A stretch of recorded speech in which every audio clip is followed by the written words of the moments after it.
nakalimutan ko mag-vlog guys. Magandang hapon.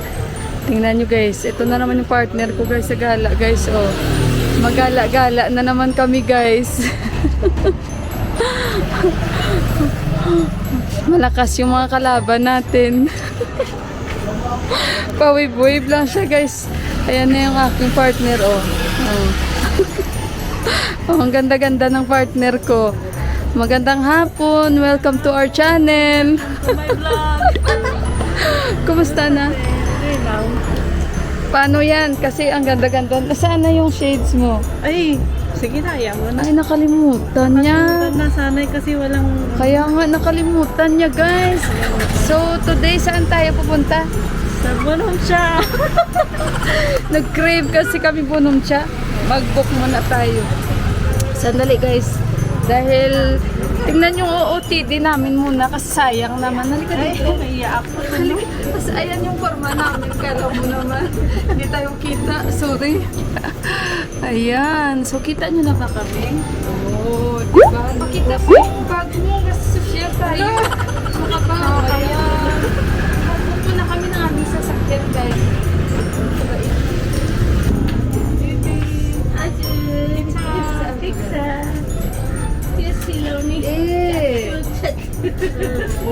Gam. Euro. Done like that.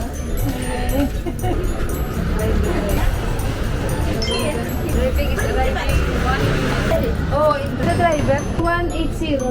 Okay, I'm coming. Yan na yung aming sasakyan, guys. Dito tayo. Yung in-drive namin na sasakyan. Guys, disgrasya pa yung ano namin, guys, yung nasakyan. Oh, nabundol kami dito, guys, ng ng motor. Ang laki pa naman ng motor niya. Kaya, natakot ko kaya. Ayan o, nag-aaway silang dalawa. Diyos ko, dito pa siya banda sa akin. Ang lakas pa naman. Ang laki ng motor niya, no?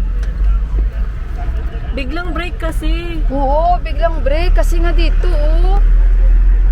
Ayan, yung isa nasugatan pa. Oh. La, Diyos ko na. Ano pa siya, oh. Dito pa siya banda sa likod ko. Oh my God, nagulat kami ni Inday Nini. At least hindi ka guys sa Pinas na magbarilan. Oo, hindi kagaya sa Pilipinas na magbarilan, magpatayan. Dito guys, hindi sila ganun, di ba? Magsigawan man sila pero bihira. Minsan nga, kunting gasgas, hindi na nila yung pinapansin. Totoo. Sorry lang naman siya. Kita nyo? Aalis na lang siya. Buti okay kami ni Inday Nining. Hindi naman siguro Sa na kaputi ano. motor hindi. Ang laki ng motor niya, oh. Oh. Laki ng motor ni Bay.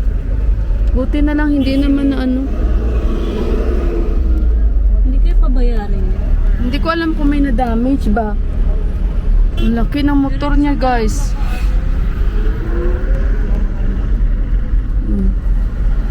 Magkuhaan lang sila ng number.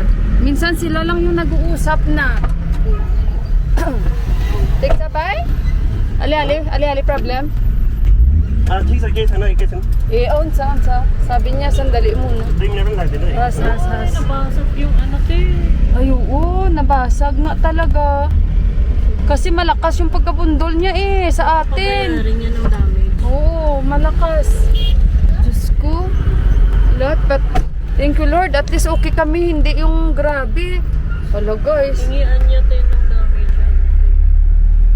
Paayos na naman sila mag-usap. At least hindi yun magbarilan agad, suntukan. Paayos lang siguro niyan. Parang natakot yung bata. Kasi mukhang bata. Bata pa siya, mukhang natakot siya.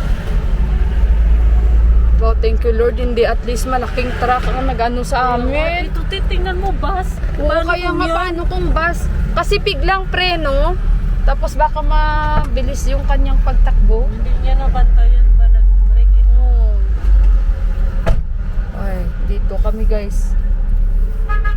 Diyos ko, kinabahan tuloy ako. Kasi nga, nagulat kami talaga. Nagulat kami talaga ni Inday Nining na gumanon bigla. Oh, nag-uusap pa kami. Ayan na. Buti na lang hindi truck or bus. Thank motor lang. Pero ang laki ng motor niya, di ba?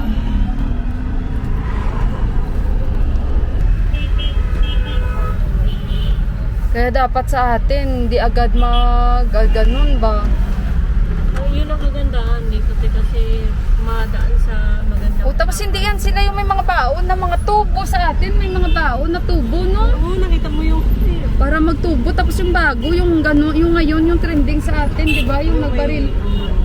Eh paano kasi sinuntok naman siya ng dalawa? dalawa kasi magtatay ata. Dapat hindi na ganun. Dapat napag-usapan na lang. O, kita mo, alis siya. Ma-trigger kasi yun. Oo. Brigani, basta. Oo. Pili, repair? Repair? Repair करना मैं क्या Sa pag-usapan na lang nila guys. Dito kasi sa Nepal, iba sila maano Willing pa. naman siya mag-ano tayo, magbigay. Oo, at least willing naman siya magbayad sa kanya. Nakadepende kasi yan minsan na pag-usapan nila. Dito ganun guys, hindi sila tatawag ng pulis agad. Pag-usapan muna nila ng maayos kung maliit lang naman at wala naman may nasaktan. Kita nyo isa, nasugatan, umalis na nga agad. Ohoy. Nasugatan siya kasi according ata kay Bay, parang naka-break na siya eh. Oo, naka-break sa. Tapos si Bay, hindi siya dire-diretso lang siya. Kasi naka-break na daw sa harapan niya nga, nag-stop na yung dalawa. Ang ganda pa naman namin, tingnan nyo. Ay, na-colored patawad talaga. Pero at least okay kami, napula talaga ako. Minsan lang tayo mag-highlights, minsan lang tayo mag-nail polish, tapos na, alam niyo yun guys. At least, ang maganda doon, hindi siya, willing naman siya. Parang kinabahan yung bata. Kabado yun, bata pa yun eh. Malaki kasi yung ano niya eh. Yung kanyang motor, so talagang dito pa o banda o. So ayun guys, basta kami dito sa traffic at nakapag-content tuloy tayo pero iba pa. Okay? Yes, sa hindi inaasahang pangyayari, pero thanks God, okay kami. Ngayon guys, alam nyo ba sinong imimet namin? May imimet tayong isang ate. Ito ay galing siya sa Estados Unidos. So, nandito siya para magbakasyon kasama ang family niya. And first time namin siyang ma-meet kami guys. So, since gusto niya po makakilala ng mga Pilipina dito, so tayo po ang makikipag-meet kay ate. So, hindi ko muna i-mention kasi syempre baka ayaw na i-mention ko. Kaya mamaya ako nasasabihin sa inyo. So, see you and iinom kami ng bunong cha. Bunong cha. Actually, yung pinaka dito, highlight sa vlog ko is yung bunong cha. Kasi nga guys, mainit. So, nagki-crave kami and matcha. Ang bagong paborito. Ang bagong paborito ng bayan, matcha. Yan. So, see you. Andun, si Sis Corazon, Siskon SL Nepal, kikitain din namin. So, baka, ayun, nakakuha na siya ng mga fresh na hangin sa kanyang motor na sinasakyan. So, see you po. Mamaya ulit. Alam mo, pagkanto kasi ng passport, sa kanila na daw yung ano. Oo, nalungkot ako. Oo, sa kanila yun. Pero pwede ko muna maano ka.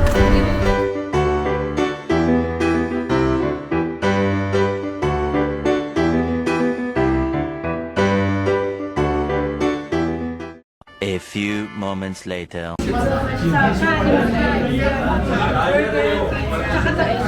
Inumin namin daw. Unlimited. Si hi mo na. Hello. Baka ma-discover ako. Si Ate Raquel guys, nahiyain siya. So yun, kasama namin. Ang pangalan niya. Paul ang pangalan niya. Ng Amerika. O, i-shout out mo muna si pambihirang shout out. Kay pambihirang Paul. Nandito ako sa Nepal. Hello sa mga family ko Ayan sa o, Amerika. pakita mo. O siya yun? Wow! So, i-subscribe nyo guys si pambihirang Paul daw. Ayan yung kanyang channel. Sige. Alam nyo, Pambihirang Paul 20 TV. years bago siya nakarating sa akin. Diba? Kasi nakakaantay naman eh.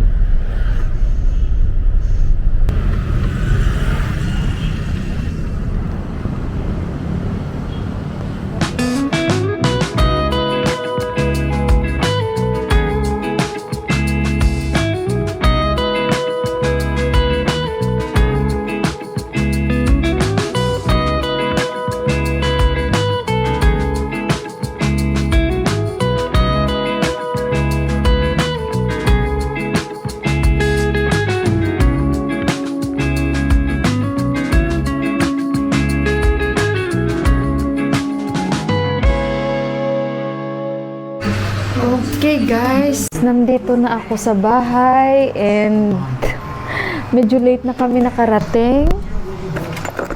Saan na yung glass ko kasi hindi ko kayo makita. But anyway, it's okay anak. No problem, you can watch.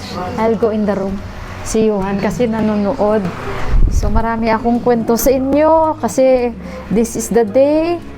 It's the day, it's our day. Araw talaga namin ni Inday Neneng, 'di ba? Na ano kami, na-disgrasya kami kanina, but thank you Lord.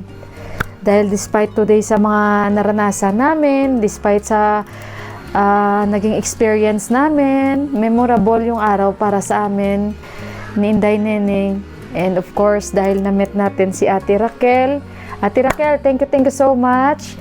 And ayun, kulang talaga yung yung time. Kasi hindi pa kami guys nakapaglibot sa buong Divisoria dahil actually kasama ni Ate Rac yung kanyang family at saka limited lang talaga yung aming oras dahil medyo late na rin kami nagkita-kita dahil guys today ay may mga rally and kaya lahat ng mga tao doon sila nagpuntahan sa Divisoria dahil sarado yung kabilaang area guys na kung saan ay malapit sa King Palace.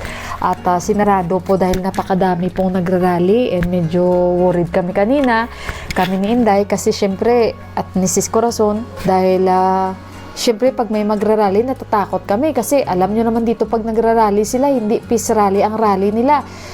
Talagang nakita nyo naman 'di ba? So kaya ayun, pero kahit man guys na medyo na late na, worth it pa rin ang aming pagkikita.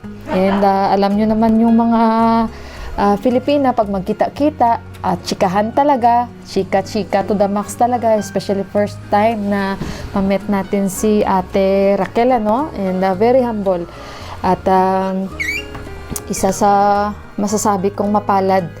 Hindi lang siya dahil naging mapalad na nakapag-asawa siya ng Nepali na mabait din, it's because na talagang maganda yung kung saan siya nanggaling na isang family.